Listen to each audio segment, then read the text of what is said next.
topics for, that are related to the outdoors, related to the backcountry, everything from like intro to hunting type stuff and everything else.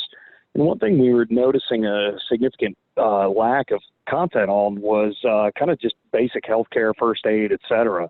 And especially with COVID being top of mind and a lot of questions coming into myself and other board members around, what do I do with COVID? Do I stop going hunting and fishing? Which of course is silly because outdoors is generally safe. We thought, let's get some conversation going around that, and then get some conversation going around just kind of headspace and what do you do in the event that you do get hurt when you're outside, and use this as really kind of the first of a couple of meetings and just kind of conversations around first aid, where we can then start to deep dive into other topics like what goes into your first aid kit, how do you properly splint the leg, stuff like that, that comes up quite a bit. So with that, we've been fortunate enough where Dr. Perrin agreed to join us today and, kind of discuss a little bit of the COVID side of things for us. And just touch on a couple of different questions that have been popping up quite a bit and provide some general thoughts on that, since he also likes to hunt and fish and deals with this as well, like the rest of us. We thought it'd be great, to get his input as, one, a medical expert, and then two, as a state rep who's been, consistently great for us from outdoors, recreation in the state of North Carolina. So with that, Dr. Perrin, ask you to kind of give a little quick background on yourself, and we can kind of dive into the subject matter at hand. Actually, Sure. Well, sorry. Hold on just one quick second, Doctor. I appreciate it, Perrin. If Mike, have you pressed record on this? I have indeed. Oh, excellent. Thank you. I just didn't see it showing here. Thanks so much. Sorry to interrupt. Take it away. No worries. Well, I appreciate everybody's time here this evening. I appreciate the invitation to be able to offer whatever thoughts and insights I have on these types of issues. By way of background, I was born in Greensboro. I grew up in Charlotte. I went to undergrad school at Chapel Hill. I went to med school at Wake Forest. I did my residency up at Dartmouth in New Hampshire, and moved back to North Carolina with my wife, who was also a UNC graduate and native North Carolinian, to Greenville, and we have lived here since '03. I've been a big time hunter and fisherman pretty much my whole life. Starting out with fishing when I was a kid, started doing a lot of fly fishing as I got a little bit older. Did a ton of trout fishing through college, med school, and residency. Hunting-wise, started doing a lot of bird hunting with my father-in-law, and now I primarily hunt deer and turkey up at my club that's up in Bertie, which is about 45 minutes from here. I also like to fish. I still like to fish. I just bought a new boat, new to me boat. It's a 28-foot regulator, so being able to go out offshore is kind of nice. Prior to that, I had a Jones Brothers skiff, and I did a lot of inshore fishing around Bald Head. So I try to spend as much time outside hunting and fishing and doing other things as I can. So that's kind of my background in that regard. Awesome. Well, thanks again for, joining us. Kind of just wanted to start out, probably with, the top question that comes up just with things like mask mandates and stuff like that. And some of that varies, obviously, state to state. But when from a medical standpoint does wearing masks actually make sense? Because, they absolutely do from a transmission standpoint, around folks, or if you're indoors and stuff like that. But, are there any other times that comes up as a topic, or anything that, any areas where that makes sense, or best practices around that, et cetera? I think that a little bit of common sense goes a long way. If I'm going to a grocery store, I'll put on a mask. when I'm at the hospital, we have to wear one all the time. And I do it as much to allay someone else's concerns about me, if I'm at a grocery store, as I do thinking that it's going to actually, prevent me from getting sick or getting someone else sick.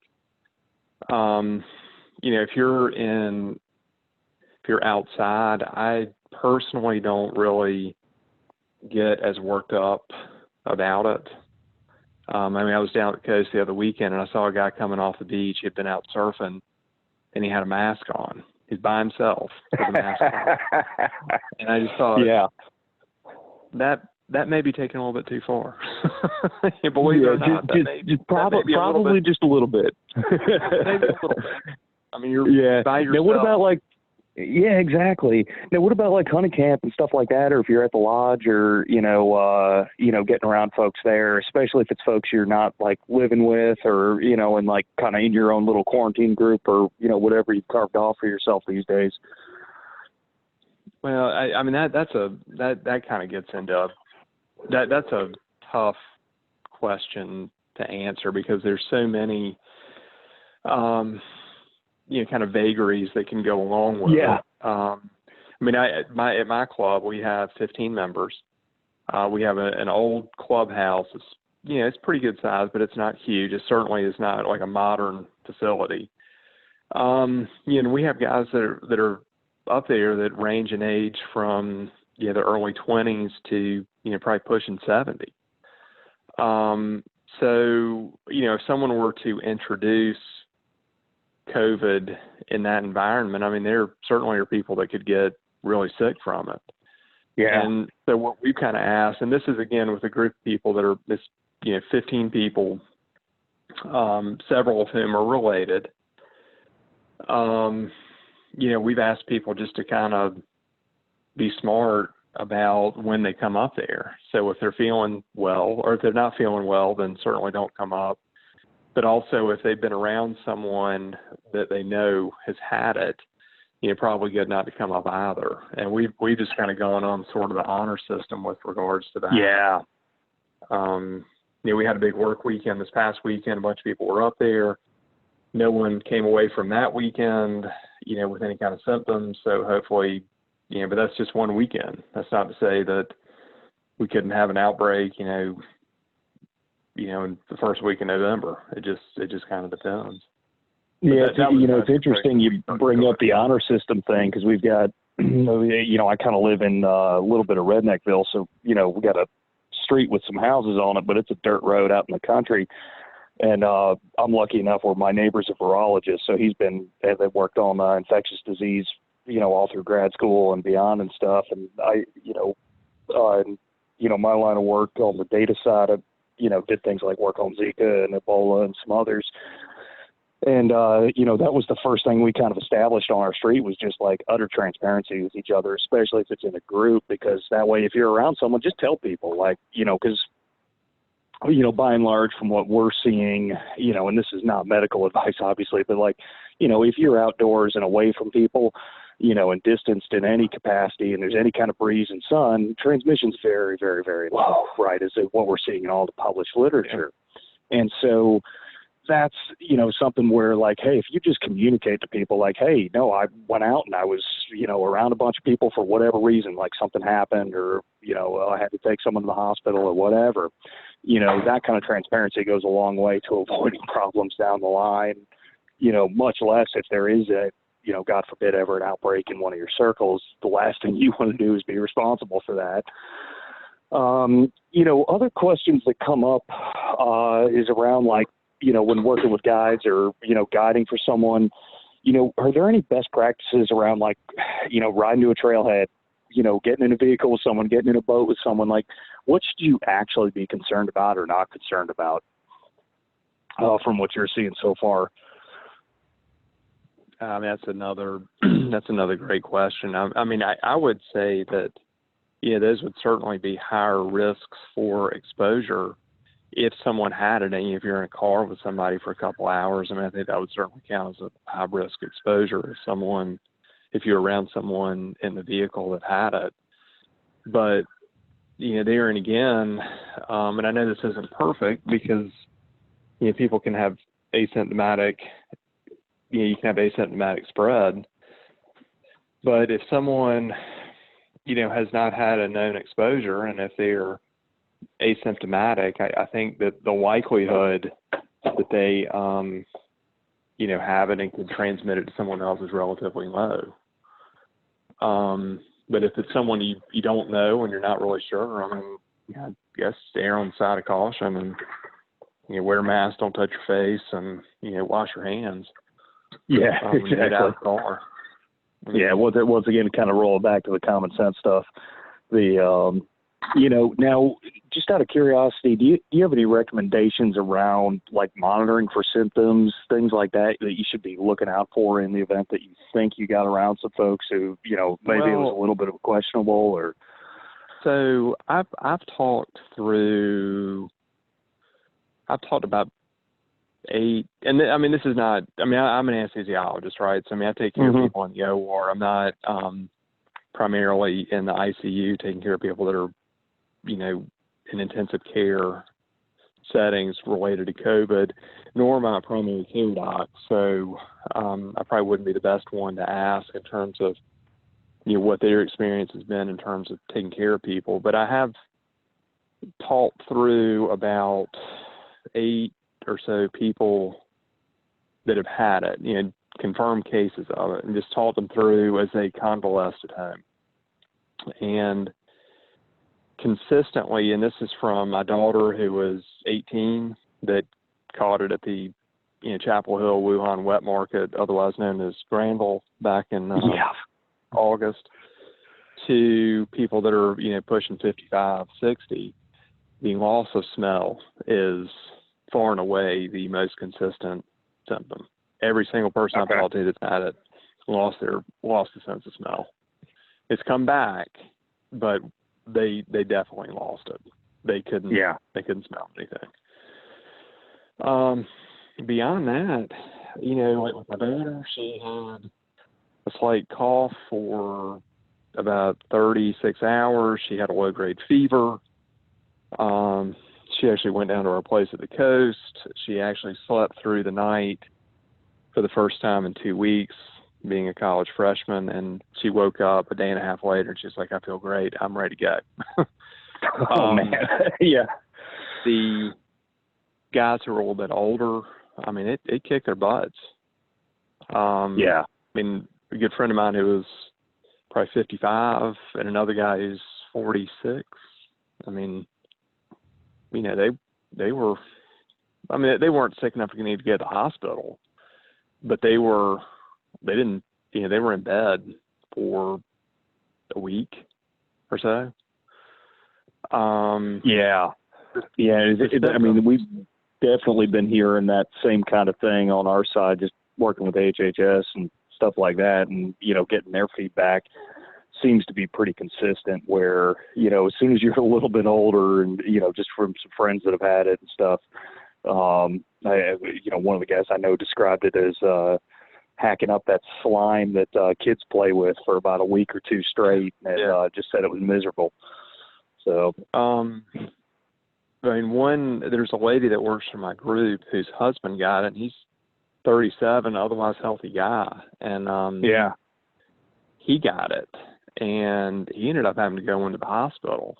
And the reason that he did is because when he got it, he didn't really slow down. He was like, I don't feel that bad. I'm going to keep going. Mm-hmm. And I think he let himself just kind of get run down. And the next thing he knew, he had a pretty significant case, was on oxygen in the hospital for the better part of a week. Oh, man. Yeah.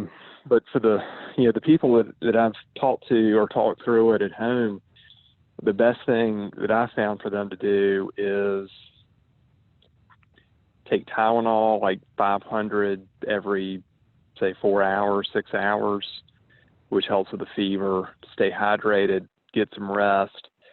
And I've asked them to get a pulse oximeter and to check their oxygen saturations, a couple times a day. Yeah. And I think if it gets in the 92-ish, 93-ish range, then, you might want to think about going in to see somebody and not riding it out at home. And for an average person, otherwise healthy person, breathing room air at, a reasonable altitude, your O2 sat ought to be 98 to 100%. So if it's 92, 93, you're kind of... Yeah, then there's something not right. Yeah, and a good call out. A lot of the Android phones, I'm not sure on the iPhones, I know at least actually do have an O2 stat scanner built into the flash usually, especially on the Samsungs. Yeah. So just as a tip, cool. If you've got like Samsung Health or whatever, that we'll check that for you. So you don't need to go out and buy something separate. Yeah. Just gadget from being a nerd and digging into stuff under the hood. But and then probably one kind of last thing on COVID before we switch over to first aid stuff a little bit is just kind of common sense practices around, like if you are traveling to hunt. I know, like, in fact, the other two folks talking on first aid are getting ready to head out to Colorado, which I'm sure we'll get a little bit of an earful on. But, try to knock an elk down, which is one of the best pastimes in the world. But that's going to imply some stops and, gas stations, possibly a hotel or two, especially depending on how tired you end up getting. Any thoughts on that stuff? I really think that the best thing you can do, assuming the person you're driving with, is symptom-free, has not had a contact. So, assuming that the people that you're in the car with don't have it, right? Yeah. I would say just kind of like, when you do around here. If you, one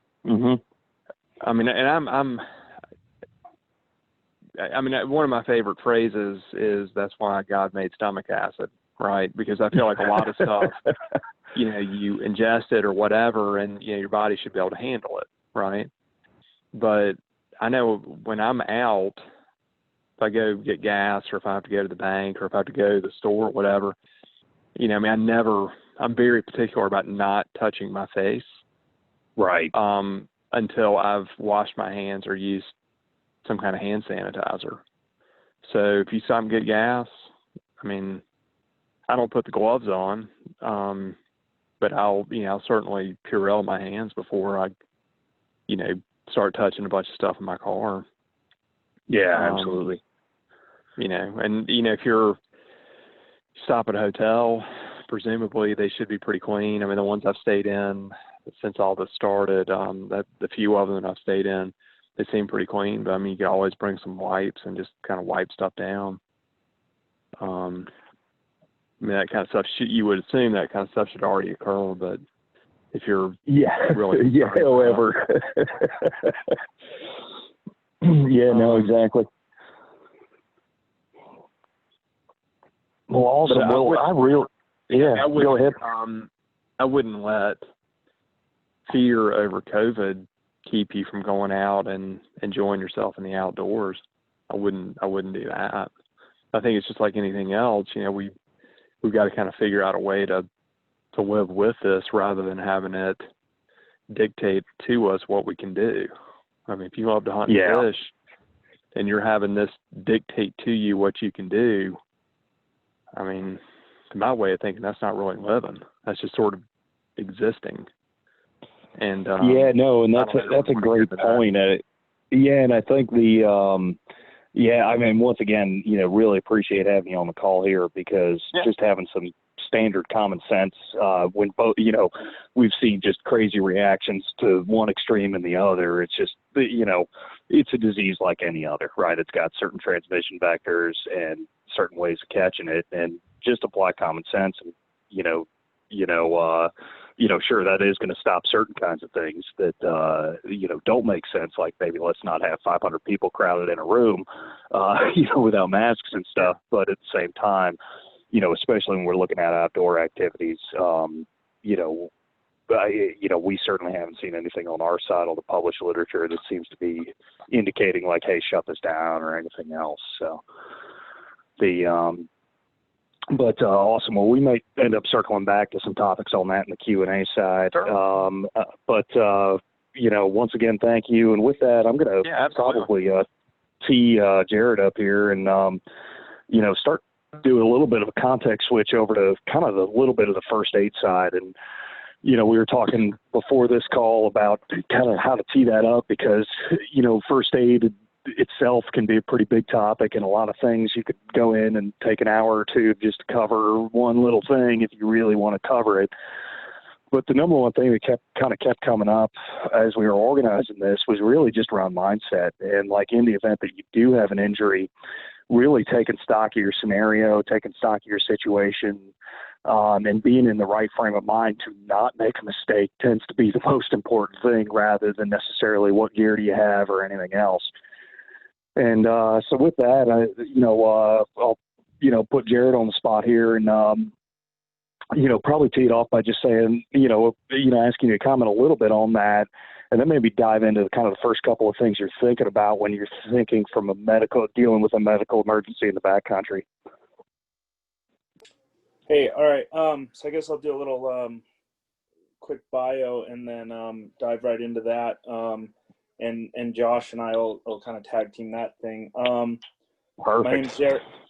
Name's Jared. I'm from Utah. Hunting background wise, hunted all over the West: Utah, Idaho, Wyoming, New Mexico, so on and so forth. I'm the one that was, we'll put it this way, too lazy to put in draw anywhere else. So I have an over-the-counter Colorado tag, and that'll really only be funny if you've ever played the Western game, but headed there in a month for Colorado elk. But military population numbers of the population numbers in Colorado help a little bit with that game. Yeah, I mean, when you're driving 2,000 miles and paying $700 for a tag, I just want to come home with an elk. That's what matters. So population is key. Hunted my whole life. Hunted in the South. Been stationed all over the continental United States. Deployed all over the world. 20 years in the Marine Corps. Coming up on retirement here. Spent the last 11 with Marine Corps Special Operations. So I think with, combination of my self-proclaimed great hunter, terrible angler. So if anybody wants to help me out with that, I'm game. Yep.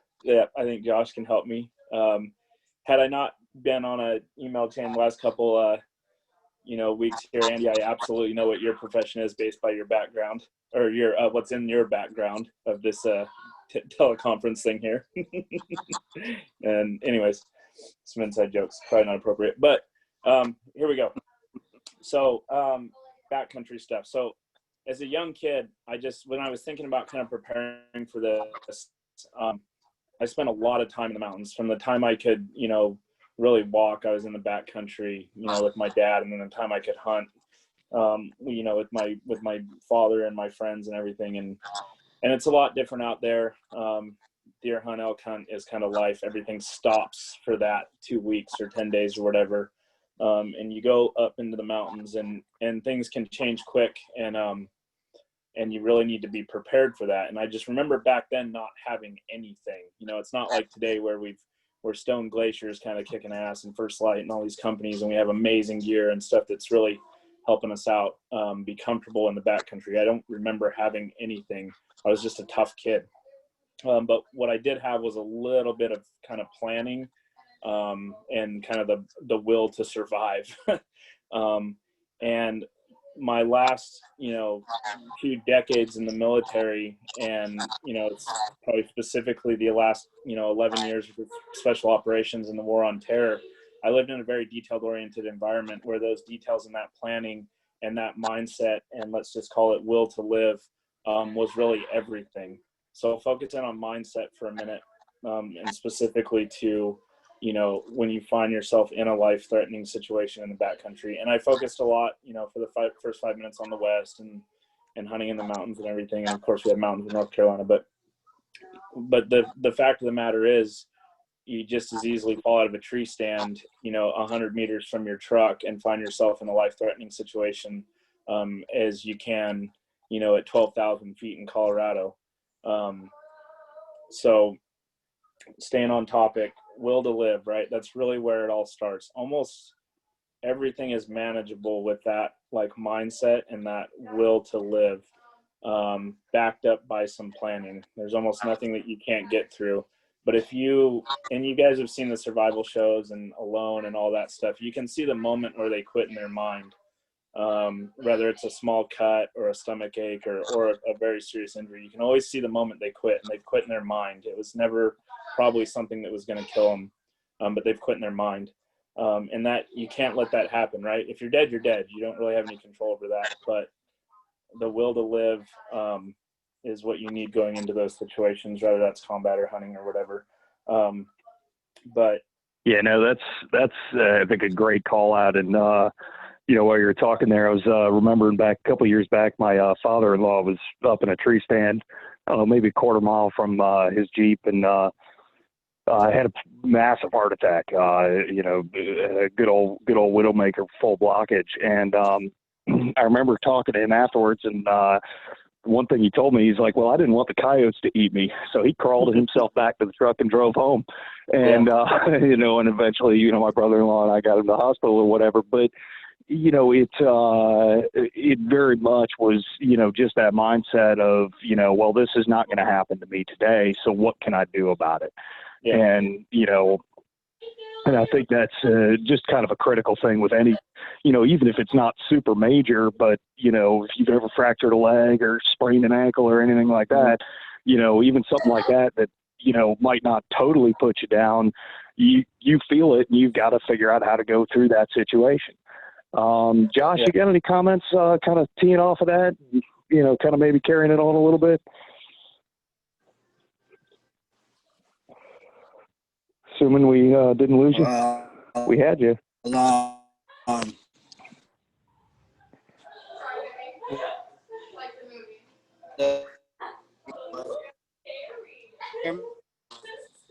Can you hear me? We're starting to hear you. I think you're coming through now. Let me know if y'all can hear me now. Now we can. You can hear me now? Good and clear. Yes, sir. Shit. Aaron, I'm just dumb right now. That's what it is.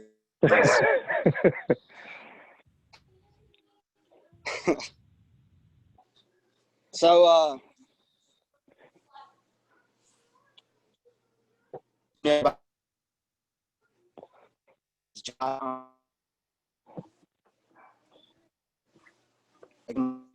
with Jerry, I've been a soccer for over 90, and now I'm sitting outside, and I'm not seeing a lot of people sitting outside, and I thought that's what we were supposed to do. So in the meantime, I'm trying to set up outside. I broke my – so y'all owe me a computer.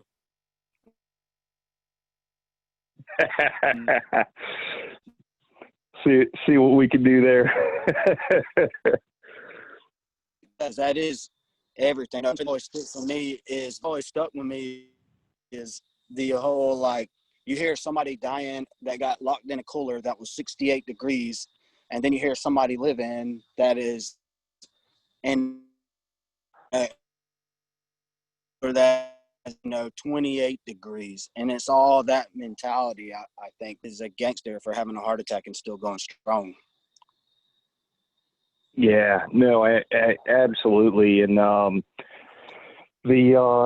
of the things when we were talking a little bit before the call, was just a little bit around basic planning before going out into the woods and how much that kind of helps. I mean, even, and I think, Jared was saying that, like, I didn't grow up with a lot of fancy gear. In fact, I think my dad's actually on the call, so he can attest to that. I spent a lot of time with surplus junk. That still didn't mean that I didn't think through basic things of where I was going, letting, at least one or two people know where I was going, stuff like that. I mean, Jared, you got any comments on that, or kind of pre-preparation that can save you a whole lot of hurt, down the line should something happen? Yeah, so that's definitely the next big part of it, is just that kind of pre-planning. walking through, you know, kind of that, the entirety of what you're going to do, thinking about what gear you need, thinking about where you're going, and then just kind of walking through best case scenario to worst case scenario through that. And then having some contingencies along the way, some, you know, some plan Bs, some plan Cs. And what kind of goes into that is, you know, the gear you need in the best case scenario, the gear you need in the worst case scenario. And then certainly, you know, your plan when it all kind of falls apart. And a lot of that, like what you were saying, was, you know, send someone, you know, where you're going to be, whether it's through Onyx or you do kind of a map, you know, walk through with them. And then set up, you know, I like to call them, you know, you can call them no comm sites, drop dead times, check-in windows. And we're kind of talking about a couple different things here, but, you know, just establishing that plan, like, hey, I'm going to call you every single day at, you know, 12 noon. If I don't call you at 12 noon, you know, I'm going to try again at 1. If I don't call you at 1, come and find me at, you know, at this intersection or whatever, you know, just having that layered contingency plan to where if, you know, you lose communication or whatever, it doesn't have to be based on communication, you know, something happens, someone has, you know, the wherewithal to come and try to find you, you know. And it can be simple. It can be, this is where I'm going to be. This is where I'm supposed to be. This is where I'm supposed to be home. If I'm not, you know, come look for me here, to a very complex plan, you know. And of course, the more complex, the harder it'll be to enact. But, you know, just thinking through stuff like that really is what it comes down to. Yeah, no, you know, kind of going a little bit to that, kind of like setting up time checkpoints and stuff like that. I mean, you know, how do you make that call? I mean, like, as Luke and I have, you know, spent a little bit of time out in the woods together. Certainly my buddy Chris, who's another BHA guy, and I have quite a bit. And, you know, even with, you know, Chris and I both having similar, you know, backgrounds, and a lot of time in the woods, we'll sometimes even forget to set a checkpoint time and just kind of assume that, you know, oh yeah, well, we always show up at dark, so we're just going to show up at dark, you know, and then inevitably someone won't show up. Right. And so when do you make that call of like, okay, well, I'm actually going to leave this base camp or leave this, you know, rendezvous point and either go look for someone or kick into a, you know, kind of plan B type scenario. You know, what are your determining factors for that? You know, is it at a time point? Is it like, okay, it's 5 minutes? Is it just off gut feel? Like, hey, something doesn't feel right. You know, how do you make that call? Yeah, certainly, you know, gut has a lot to do with it. Instinct has a lot to do with it. And you know, I know anybody that's been in that situation knows exactly what you're talking about. It's hard to it's easy to make a plan. It's hard to commit to actually, all right, hey, trigger point has been met. We know what we're supposed to do right now. This guy hasn't shown up, you know, but you're like, you know, you're standing around, you're like, well, but it's only been 5 minutes, you know? And it can go either way. He could just be 5 minutes late, or he could be laying in, you know, at the bottom of his tree stand or falling off a cliff or whatever, you know? So like, honestly, I think the best thing to do is make your plan and stick to it, you know, the best you can. And, you know, I'm not going to go into that.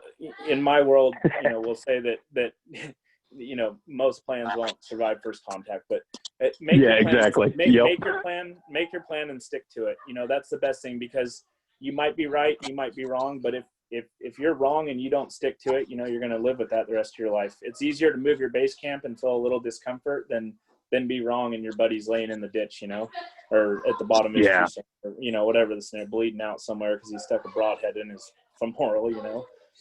So exactly. I do. You know, yeah, no, you know, I think, go ahead.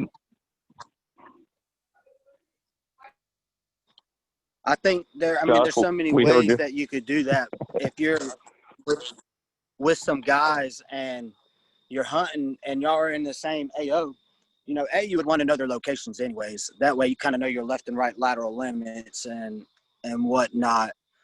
And with that, if y'all do, you know, your no comm plan or whatnot, this day of age, everybody, you know, has cell phones. Hopefully, if not a cell phone, then you can get the radios and have that type of communication as well. So say we had a drop dead time, like, hey, at at 8 o'clock tonight, or once the sun goes down, we're meeting at this location, be there within 20, 30 minutes.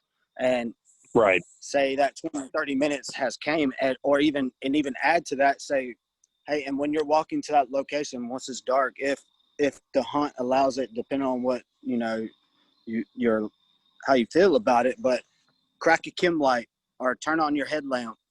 And so that way you can also kind of see, especially if you're in an open terrain, you can kind of see where people are coming from, even if it's off in the distance, hopefully, and kind of know. And if you don't have that, hey, I don't see 4 lights or whatnot, and then I try to call, hey, Jared, where you at, man? You know, exactly. If I don't get anything, and I try to call again and I don't get nothing, then I start going to said location and hopefully have my chem light on, because I don't want him to think I'm an elk walking in the middle of the night. Right. Like that. Now, what's your take on inReach and, you know, stuff like that? I mean, you know, quick before we kind of jump over to questions and stuff, you know, because, I mean, obviously text moved a bit. You know, SATCOM's actually getting, you know, in the reach of, you know, no pun intended, but, you know, kind of in range of, you know, the average Joe, especially if you spend a lot of time in the backcountry. What's your take on that kind of stuff? No, so I mean, I'm all about using whatever. I'm not necessarily the most technical guy out there, you know, but we got tools. You're a fool not to use them, you know. I'm going on that elk hunt alone, unless Andy or somebody wants to go. Just hit me up. But I know. Yeah, I know. You got, like, there's tools out there, you know, you might as well use them. That stuff is awesome, you know, especially, you know, some of the capabilities that some of them come with. It almost makes it too easy, especially with some of the ones that you can do pre-done messages. You know, there's your check-in, you know, that, hey, I'm alive, sends it out at 12, whatever. Or you got a panic button, or, you know, they've all got different capabilities, but it's a tool. If you've got the means and the, you know, the finances, you might as well, I say use them. You know, you're going to an area and you don't have cell service. Spend the money to get a sat device. It's, you know, like I said, going back to my youth, like, I was probably stupid and just kind of tough, like, but I probably should have been dead, you know, and not made it into my almost 40s. We got tools, we should use them. Yeah. Now going back, if I could go ahead there, Josh, for a second. Oh yeah, Dr. Yeah. Those locator beacons, I know I kind of personal locator beacons. All the technical issues I'm having. I mean, you can share your location with people on their cell phones as well. You know, and then knowing and pulling up, you got maps on your phone. You can mark spots, this or that, and you can just call and sat calls, all that stuff. I mean, it's all good as long as you reach the goal you're trying to get. But I'd like to add a couple more things on some pre-planning stuff. I know I'm kind of late on to everything, and there's more that I wanted to talk about, but we only got a little bit of time. But some other things to consider, and that I would consider going into a hunt, especially if I was out somewhere and I wasn't familiar with, you know, if I'm with a buddy, say I have some type of allergic reaction to bee stings or snake bites, then, you know, I'm going to want to let him know, hey, this is my allergy. Here's my EpiPen. Right. Here's Benadryl, just so you know my location, just in case I were to get bit, or, hey, I do have heart issues, you know, like you had said with your dad, certain things like that. And then also a little pre-planning ahead of that would be, if you're in an unfamiliar area, know which hospital you would take somebody for, you know, a bad fracture or dislocation or whatnot. Yeah, that's a good call out. I mean, or popping a crown loose on a tooth and stuff like that can really make you pretty miserable. I mean, knowing where, you know, just where the basic medical stuff around is, especially if you're kind of out in the middle of nowhere, can be pretty good. Dr. Perrin, you were going to comment, you know, on the beacons and stuff. Yeah, I was just going to say the locator beacons, which I'm guessing are the type of sat devices that we were discussing before. Yeah, those are great devices. I've got a PLB that I keep with me when I'm out hunting, and I usually take it out when I'm on my boat as well. In addition to having an EPIRB. So Oh yeah, those are two devices that if you're going out on the water, I think they're really important to have. But if you're going to go out in the backcountry, those are a really good device to keep with you. Yeah, no, absolutely. And I kind of keep probably just from stubbornness and despite working in tech, I'm a bit of a Luddite. So I always just trying to disconnect from tech. But, it's one of those things where, every year, I'm typically heading out to the Rockies somewhere at least once or twice a year. And, and certainly into Nantahala and Pisgah and stuff, pretty far up.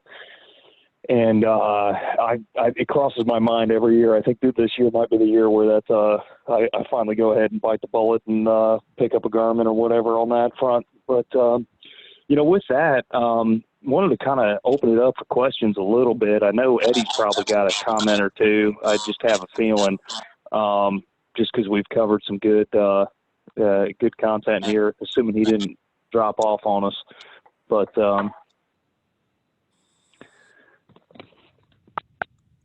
and if he did drop off on us, shame on him. And I'll open it up over to Luke there because I know he had something queued up. Hey, I'm here, Mike. Let me ring in on those EPIRBs. Yeah, real quick because I've used them, and I like the EPIRBs and the PLBs, the personal locator beacons. The issue with those are you hit that button and the cavalry's coming land, sea, and air. There's no so you better know you needed it when you hit it. Yeah, and that's the beauty of like an inReach or a spot is that you have that capability to call in helicopters, ships, you name it, but you also have that ability to communicate. We had an incident where they're just super helpful. So if anybody's on the fence about those and wondering which to get, I would encourage something that's got that texting capability. And Garmin's inReach platform is really super, super strong, and useful. And frankly, I've got a hunt club in Halifax County, and half that club, I don't have cell service. And so I've used those things just to check in from the dark, scary woods of Halifax County instead of, Oh, yeah. Well, even up Caswell, just north of me, I mean, because Nudusky and I hunt and, fish up in there all the time. There's large portions of those game lands that just do not have any signal whatsoever, So it's, it's a thing. That's the way it is around Bertie. We don't really have very good cell signal. I know with an EPIRB, like the one I keep on my boat, the only time I would use that is if we're like in the water. With the locator beacon, I got one from ACR a couple years ago, and I think I've had to replace the battery on it once. So it's a little bit older. I think I got it before it had the text capabilities, or the texting ones were like twice as expensive as the non. But yeah, I mean, you hit that button, you better have a reason to hit the button because once you hit that button, they're coming. People are coming for you. Those Garmin plans. Those Garmin plans are stop and start too, so you can stop it. You can have it 30 days. Fire it up for the month that you're out in the woods, and no, that's great feedback. Yeah, when I got that locator beacon, they didn't really have that capability, and I mean the thing still works. So I would think when it dies, I'll probably get something that has that text function on it. But when you hit the button, they're coming. Tori, did you want to chime in? I think you were mentioning something around some misfires or stuff not working out in the field. Yeah, I've used both Garmin inReach and Spot, and by far the Garmin inReach is way more useful. We use the ones with the texting capability too, and for some reason, we used them in 2018, worked great. No problems at all. Used the same ones in 2019 when I was guiding some programs, same programs out in the White Mountains. And for some reason, for 1 week, we had 3 malfunction at the same time. And I was only the assistant program manager, so I kind of passed it up the line. And apparently, the program manager has been in contact with Garmin, and that might be a fluke. But we still had some issues with them as well. But like I said, between a spot where you don't have any texting capability, the Garmin became a lot more useful in terms of, like, we had a participant who was having like a major panic anxiety attack episode, and it wasn't necessarily medically life-threatening in order to send in an ambulance for physical life threats and like have to carry her out of the woods, but it was pretty taxing on the rest of the group, and the leaders were uncomfortable walking her down off the edge. So the Garmin was really useful to keep the program managers in the loop with what was happening with this participant while they were out without cell service. Yeah, happy to answer any of that. Very cool. No, appreciate it. Andy, you got any comments to chip in there? I know you've been silently listening back there and taking notes on who's on your hit list of people not to go hunting with. I know I'm going to take Jared up probably on his offer. I'll carry some hindquarters for you, man, and some backstrap. You know, my fee's pretty low. No, the question I wanted to kind of pose, and this is for everybody, but, you know, Jared and Josh, you know, with your background and, you know, in the backcountry on this specific, and then for you, Doc, what is, I mean, we talked mentality, we talked like that initial kind of, you know, initial contact of an event, but maybe for the folks that haven't done the backcountry aspect of it, or, you know, that are just here local, what are some of the considerations you have, or some of the things you think those kind of people going out for their first time, say out west, need to take into consideration of the difference between, like, if you get in a car accident driving to work, or have, you know, a medical event where you roll your ankle on, you know, walking down the stairs or step on a kid's toy, vice when you're 10 miles back in. And you've got that in there, and maybe it's not an in-reach emergency, but like, what are some of those planning considerations? And I know we'll get into some specifics, hopefully in a future one of these, but like, you know, the different considerations when you're making those plans. Yeah. So, I mean, the specific first aid stuff, I'll let, you know, Josh jump in. Oh, it's still there. But I would say, like, right off the bat, time, you know, of course, you know, infection and stuff. I don't want to jump in Josh's lane. But, you know, with any traumatic injury, let's say, you know, short of sprains and stuff, you're probably going to experience some symptoms of shock and everything.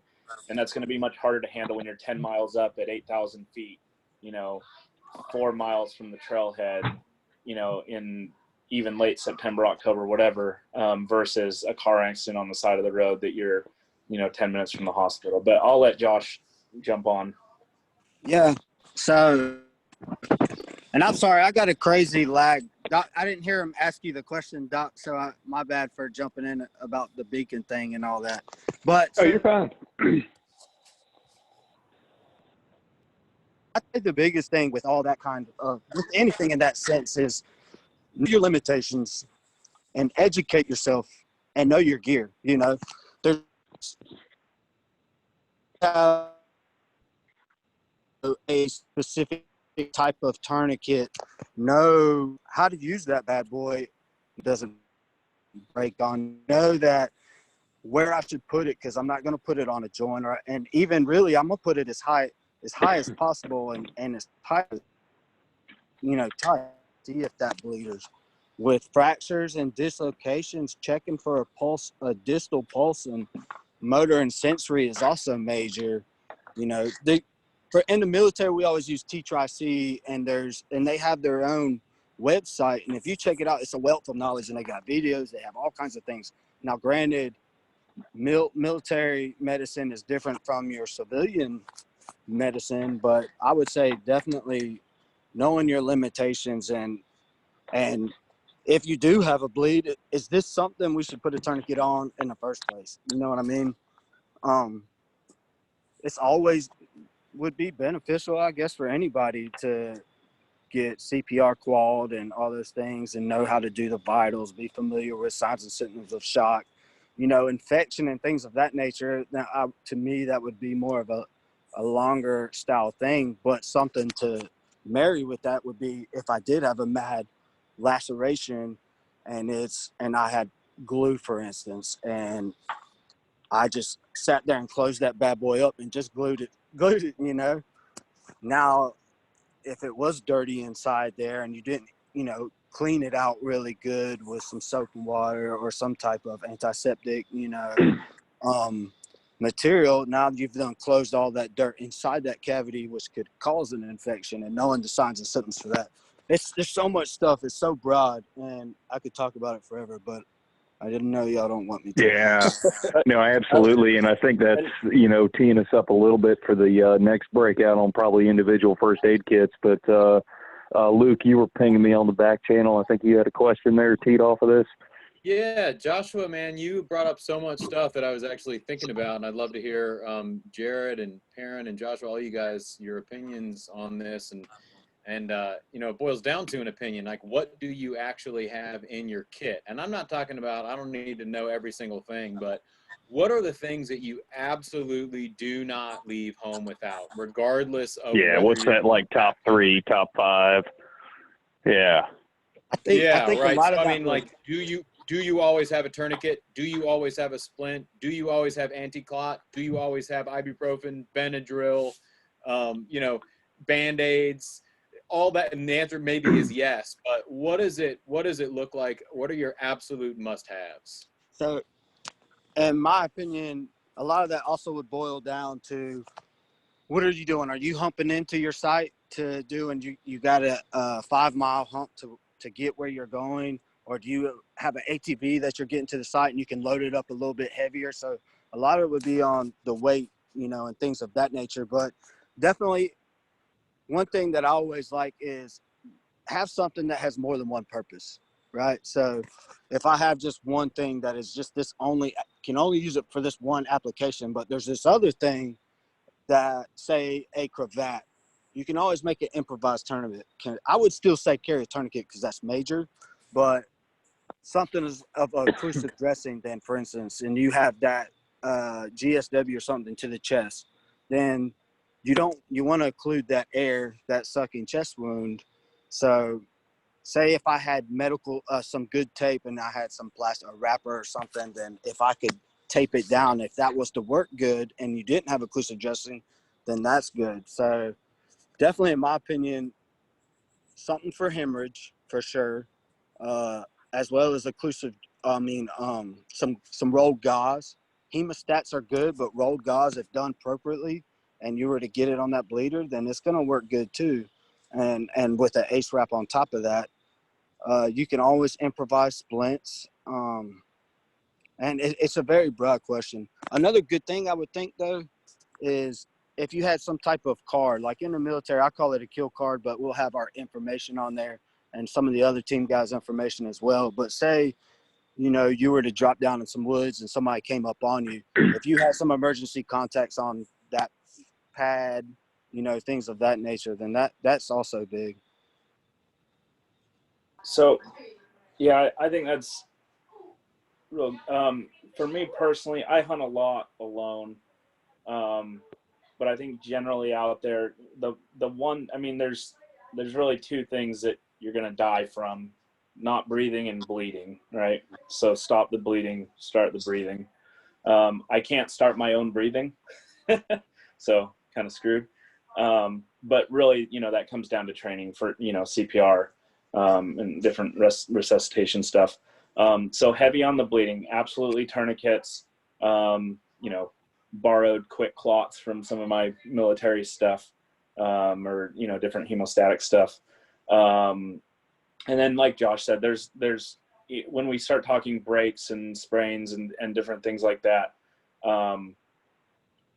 you know, there's lots of stuff that can be modified or improvised, you know, rather it be in nature or things on my pack, whether it's, you know, a walking stick in my belt or a cravat that's in my first aid kit. But absolutely, I don't leave home without stop the bleed stuff. A couple tourniquets that are accessible in the lid of my pack, you know, in the, you know, an accessory pouch, you know, first aid kit, number one, in the lid of my pack, where it is accessible, not buried under, you know, my clothes and food at the bottom. tourniquet in my accessory pack on my pouch. And then you just think through, you know, you just got to think through things like that too. If I'm going to take off my pack, you know, which you really, I mean, you can have different opinions on this, but really shouldn't ditch your pack. But if I was going to, just like if you were in bear country, I shouldn't ditch my pack without my bear spray or pistol. Probably don't want to wander 3 miles from my pack without some first aid stuff, right? So just kind of thinking through that thought process, hey, I am going to ditch my pack. You know, I know I'm supposed to. I'm going to throw a tourniquet in my pocket, you know, because the one thing I can't do is bleed out, you know, so I need to be able to stop that. So I need to think through that if I was going to leave my gear. But to narrow it down, stop the bleed, things that are going to stop the bleed. I don't really have any allergies or anything, so I don't typically stress too much on that. Now, if I was going with someone that I knew was allergic to, bee stings or whatever, then I would plus up my med pack to account for that. But big for me, stop the bleeding and treat for shock. So, an emergency blanket, if I was to be away from my pack or my sleeping bag, or if I had a spike camp or whatever set up that I didn't have my sleeping bag on me. So, shock and stop the bleeding. Jared, real quick follow-up on that. There's a bunch of different kinds of tourniquets. Do you have one in particular that you recommend? And then Perrin will go to you. I am definitely with the cat tourniquets right now. Yeah. I forgot the name of it. I also run an armed self-defense company. It was supposed to be a mountain expedition company, but that's a whole nother story. Altitude Tactical. I guess I better throw a shout out to my own company. That's right. So I've got a new one in my my range bag. I don't remember the name of it. It looks very promising. I need to play with it. But it's very, very easy to use. Neither here nor there, not worth talking about. I'll bring back more information next time we do this. But there is some good stuff out of there. And that's tipping a little bit. I know some folks are hitting time and jumping off, and we can continue the conversation as long as folks want to, honestly. But the cat tourniquet's what I use right now. Yeah, and just to call out so folks know, the next session we are going to run is likely going to be an individual first aid kit dump. Like we'll probably have me as just like average Joe, backcountry dude. And then, some of the folks we're talking to here, just saying, hey, what's in your bag? How do you set that up? How do you carry that with you? How do you make sure that stays with you and someone else can get to it? Because those are all the things that come up all the time. And, Luke and some other folks who've hunted with me know how I run my gear and, just with a quick little molly pack and stuff like that. But there are some tips that will, I think, make for a pretty good session that we can deep dive pretty hard on some of that stuff. But yeah, I'll definitely, on that note, second, cat tourniquets are kind of hard to go wrong with. The IDF ones, I forget what they're called, but like those are okay for sure. Dr. Perrin, a little, since we've been getting a lot of that kind of defense military perspective on things, you got anything from like the common sense everyday human med kit standpoint that, we may have glossed over thinking about people getting shot? Well, I mean, I deal with, not in the field, but I mean, we deal with a lot of people in Greenville that gotten shot, gotten stabbed, been in a big car wreck, major injuries. Yeah. And I think the best thing that you can bring is a sense of confidence and calm to an emergency setting. Because if you come upon someone, if you yourself are injured, or if you come upon someone that's injured and you start to lose it, then you're not doing them any favors. And in point of fact, you're probably making the situation a lot worse. So if you come upon somebody that's injured, the first thing you need to do is kind of check yourself and not allow them to see you react to what could be a very gruesome injury for them. And then you need to kind of go back to the basics of making sure they've got a patent airway, making sure they can breathe, making sure that you're maintaining circulation, and then going out from whatever parameters that'll take you in terms of CPR or, you know, rescue breathing or having something to handle a hemorrhage or, you know, stabilize a fracture or what have you. But the first thing you've got to be able to do is you need to keep yourself in check, because if you don't, you're just going to set the tone for that other person not doing well. And I think that's probably the first thing that you should, you know, try to do. Yeah, no, I think that's a great call out, and you know, probably a good place to wrap on. But it goes right directly back to headspace, because, you know, kind of calm and then just assessing what you have around you. And I know the word improvised came up a number of times, especially in regards to splint. A lot of that really is just having the wherewithal to look around, see what you got, and see what you can use in a way that it might not have originally been meant to be used. And that could solve a lot of problems. On a personal note, I will call out, and Luke will get a kick out of this, but if anyone figures out a way to pack spare toenails for when they freeze off, that seems to be the injury I most commonly encounter. You know, we might have to have a session just on frostbitten extremities, but yeah, you know, with that, I would not have a foot fetish. Yeah, exactly. So with that, you know, I just kind of like passed around real quick just to, you know, folks from the call, and, you know, probably close with Luke just for closing thoughts. You know, as mentioned, you know, next session will be on individual first aid kits. We'll probably do a bag dump with some cameras, you know, some good camera footage on, you know, actually what's in, you know, folks' gear. I think we'll touch a little bit also on, you know, what size pack do you bring if you're on foot versus, you know, in a vehicle, et cetera, as well. So, but with that, you know, let's go, you know, round robin, probably actually right back at Dr. Perrin, and then we'll go to Jared and then Josh on just any closing thoughts for the conversation here. Well, I appreciate everybody's time. You know, it's a great conversation to have with people. This first call of this type that I've been on. So I'm glad to hear that people are, you know, thinking about it and concerned about it. I mean, it kind of reminds me of stuff, you know, you sort of learn when you're back in Boy Scouts and everything. And yeah, unfortunately, along the way, a lot of people forget that stuff. And it's, you know, kind of goes back to the idea of being prepared. So I'm glad to be able to take part. Thank you.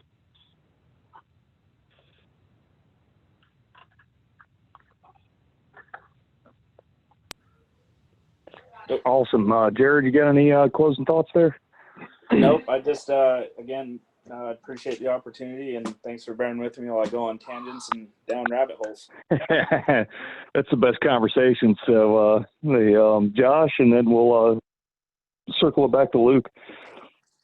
Yeah, I'd like to say thanks as well. Sorry I had the complications over here. I'm out in the country, and there's hardly any signal.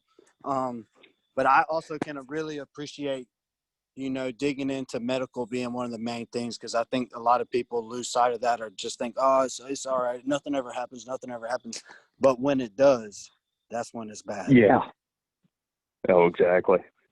So with that, Luke, I'll pass it back to you to kind of wrap up from the BHA standpoint. And then, as mentioned, we will run another session on this. We'll give probably a little more advance notice. We kept this one kind of quiet. There's still actually pretty good little turnout for not telling too many folks. But the next session, we're going to open up to a little bit of a broader audience and start looking a little bit at first aid kits, as mentioned, and then we'll dive into some other topics from there. So. Yeah, absolutely, Mike. I think this was a fantastic sort of shot across the bow on this thing. And I think one thing that we definitely learned from all three of these guys tonight is that there's a lot to think about. And even some of the chatter that was happening in the chat window on my right here, more information, you know, being exchanged in there. So obviously there's a lot to talk about. For me, I'm just incredibly grateful to Jared and Joshua and Perrin for taking the time and you know, trying to help download the most important bits of that information for everybody. And of course, I'm incredibly grateful to everybody that took the time to be on this call. We are going to post this recording so we can go back and take a look at things. And I think Tori's going to send out kind of a cheat sheet that she's got. And I know some people have already raised their hand that they want it. And I'll get it and post it to our Facebook group. If you're not a member of that, please join up. It's a private group, but just request to join and I'll let you in. But thanks so much to everybody. I can't tell you how much it means to us that y'all took your time and sat down with us and we got together virtually. It's kind of a lot of that going around these days. This is our first Zoom meeting on our brand new Zoom account, so I look forward to more to come. But Mike, thank you also to moderating and Andy as well for organizing these guys. It was great to meet you, and I hope I meet all of you very soon in person. Would be preferable. So have a great night, everybody. We really appreciate it. And with that, we'll sign off. The host will stick around if anybody has any last minute questions, but thanks so much. Yeah, we'll be, we're going to stop the recording now. And obviously,